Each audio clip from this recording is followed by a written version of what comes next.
Pozdravljeni, dragi moji. Zmajevo leto se počasi bliža koncu, ampak kljub temu, seveda, v tem prazničnem mesecu ne bo niti malo manjkalo zmajskih zgodb in različnih pustolovščin.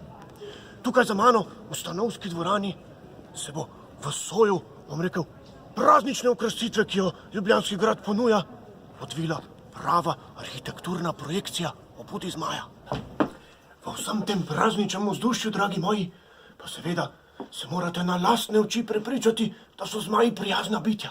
In veste, kako lahko to storite? Tako, da opičete predstavo Vitez zmaj in praznični direndaj. Ja, in tam boste videli, kako pogumni vitez Jurij in zmajček Franci rešujeta uganko, s katero želita vrniti praznično vzdušje. No, vi kar pridite na predstavo, jaz bom pa pripravil kostume. Vitez.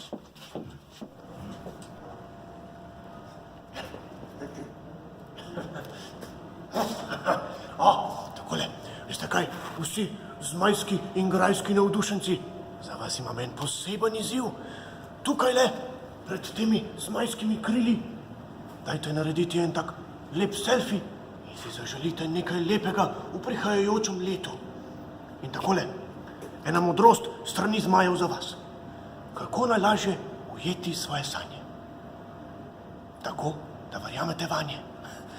Želim vam srečno v letu 2019 in ogromno lepih stvari naj se vam zgodi. A velja, en zmajski pozdrav. Pruzak sul.